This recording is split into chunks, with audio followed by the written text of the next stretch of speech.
সবাইকে জানাই ঈদ মুবারক।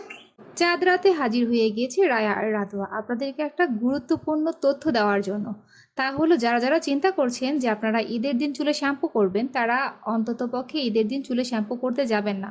কারণ আপনারা যেই দিন চুলে শ্যাম্পু করবেন সেদিন কিন্তু চুলের ঝলমলে ভাবটা কম থাকে। আমি আমার পূর্বের ভিডিওতে বলে দিয়েছিলাম।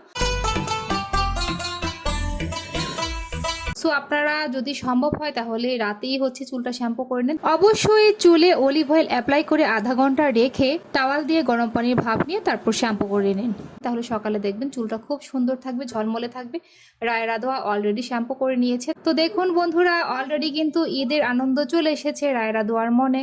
আর চলছে মেহেদি সন্ধ্যা, যেটা সবসময় আমরা করে থাকি রায় রাধোয়াকে নিয়ে। তো সবাইকে আবারও ঈদের অগ্রিম শুভেচ্ছা জানাচ্ছি রায়া এবং রাধোয়ার পক্ষ থেকে। ঈদ মোবারক।